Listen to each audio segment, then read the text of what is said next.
Welcome back. If your child seems to ignore you until things get loud, this may change how you handle the next tense moment at home. First, we will look at the hidden sequence most arguments follow. Emotion first, logic second, cooperation last. Then we will separate hearing a child from letting a child run the house, because those are not the same thing. Finally, we will walk through a short script you can use when your child is upset, resistant, or stuck in no mode. Picture a child being told it is time to leave the park. The parent sees the clock, the dinner routine, the traffic, and the need to move. The child feels the swing, the game, the unfinished fun, and the sudden loss of control. So when the parent says, "We are leaving now," the child may not hear a simple instruction.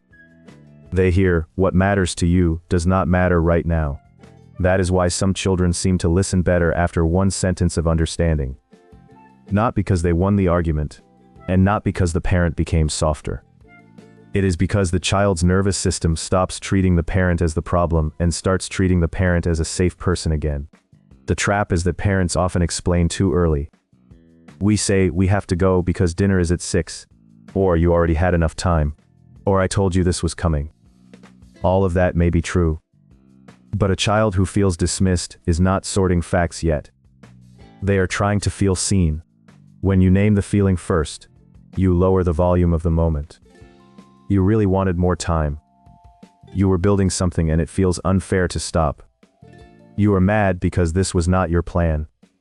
Those sentences do not solve everything, but they open the doorway where listening can begin.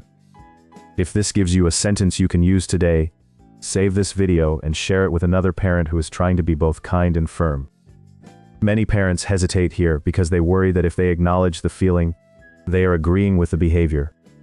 But hearing a feeling is not the same as approving a reaction. You can understand the anger and still stop the hitting.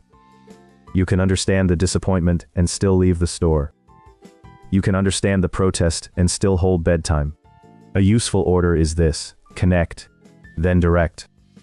Connection sounds like, "I get it. You wanted the blue cup."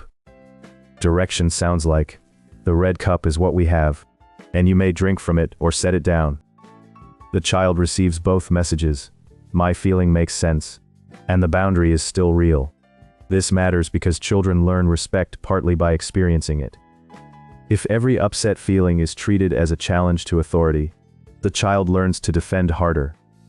But if the feeling is allowed and the limit remains steady, the child learns something deeper. I do not have to fight to be understood.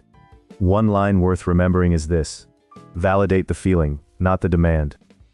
You are upset that screen time is over, validates the feeling. Fine, 5 more minutes gives in to the demand. Sometimes you may choose flexibility, but the choice should come from leadership, not pressure. Try a 3-step reset. Name it, hold it, move it forward. Name it means you put words to what your child seems to feel. Hold it means you keep the boundary short and steady. Move it forward means you give the next doable step. For example, you are really frustrated because you wanted to keep playing. We are still leaving now. You can hop to the car or hold my hand. That is not a magic spell. A child may still cry. But the message is clean, your feelings are welcome, and I am still guiding us. If the child argues, you do not need to restart the whole negotiation. You can repeat the structure, even shorter. I know. It is hard to stop. Shoes now. The fewer words you use after the child feels heard, the easier it is for the instruction to stay clear. Over time, this teaches a child an internal pattern.